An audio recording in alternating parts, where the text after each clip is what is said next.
मैं मिल्कीपुर की सम्मानित देवतुल्य जनता के चरणों में प्रणाम करता हूं। जिस तरह से उन्होंने मोदी जी और योगी जी के कुशल नेतृत्व से प्रसन्न होकर और जो सरकार द्वारा जन कल्याणकारी योजनाएं चलाई जा रही हैं उसको हम लोग ने जन जन तक पहुंचाने का काम किया। इस तरह से मिल्कीपुर की जनता ने अपना आशीर्वाद दिया, उसके लिए बहुत बहुत धन्यवाद, आभार व्यक्त करता हूँ। इसका श्रेय मिल्कीपुर के देवतुल्य जनता को। वहाँ की जो भी मूलभूत सुविधाएं हैं उस पर विकास काम सब पे काम किया जाएगा। भारतीय जनता पार्टी भारी बहुमत से जीत रही है, ये पहले से ही हम सब लोगों को मालूम था, क्योंकि जो है चल रहा था वेब भारतीय जनता पार्टी का, उसके कारण क्षेत्र की जानकारी होने के नाते हम सबको पूरा विश्वास था कि भारी मतों से भारतीय जनता पार्टी को रुदौली मिल्कीपुर की महान जनता जिताने वाली है। क्या कारण रहा है इतनी बड़ी जीत? लोकसभा के चुनाव में जिस प्रकार का झूठा प्रचार करके, जिस प्रकार के तमाम निगेटिव प्रचार करके लोकसभा का चुनाव सपा ने जीता था, और भारतीय जनता पार्टी को अयोध्या में जो की हार हुई थी उसके कारण मिल्कीपुर की जनता को पश्चाताप था। साथ ही साथ प्रत्याशी भी हमारा ऐसा था जिसके खिलाफ कोई बात नहीं। दिल्ली में बीजेपी काफी बढ़ा है। दिल्ली के भी चुनाव के बारे में पहले से ही पूरे देश को मालूम था कि भारतीय जनता पार्टी जीतने वाली है।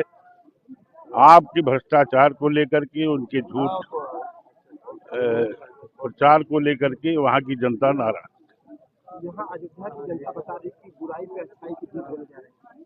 स्वाभाविक रूप से हमने पहले भी आपसे बता दिया, उस समय जो षड्यंत्र रचा गया पूरे देश में, राष्ट्रीय अंतर्राष्ट्रीय जो साजिशें हुई, उसके कारण भारतीय जनता पार्टी की जो हार हुई थी उसके कारण मिल्कीपुर विधानसभा की जनता जो है, गांव-गांव लोग पक्ष में हो विपक्ष में हो, सारे लोग लग करके भारतीय जनता पार्टी को जिताने का काम। मिल्कीपुर में जो चुनाव के नतीजे हैं वो अखिलेश यादव के जो स्टेटमेंट आ रहा है उसके बिल्कुल खिलाफ, और भाजपा को बड़ी जीत मिलती दिख रही है। जी हाँ, निश्चित रूप से अयोध्या के लोगों ने तो पहले से तय कर रखा था। ये जो है कि किसी भी हालत में जो समाजवादी पार्टी का जो अहंकार है उसको चूर करना है, और आज समाजवादी पार्टी का अहंकार चूर होगा, आप देखिएगा, और भारी बहुमत से ही जीतेगी भारतीय जनता पार्टी। दिल्ली में भी भाजपा को बड़ी जीत मिलती नजर आ रही है। दिल्ली में तो ये पूरी तरीके से पहले से तय हो गया था कि इस फरेबी व्यक्ति को तो हराने हैं, और दिल्ली वालों ने फरेबी व्यक्ति को न तो केवल सरकार से वंचित किया बल्कि उसकी अपनी सीट से भी हरवा दिया। ये फरेब का नतीजा क्या है देख लीजिए। अखिलेश यादव कह रहे हैं कि चुनाव आयोग मर गया है। वो तो पहले से मालूम है कि जब उन्हें जनता पे विश्वास नहीं, वो तो अगर या तो ईवीएम को कोसेंगे या चुनाव आयोग को कोसेंगे। उनके अपने कारनामे इस लायक तो है नहीं कि जनता उन्हें वोट दे, इसीलिए ईवीएम और चुनाव आयोग है उनके।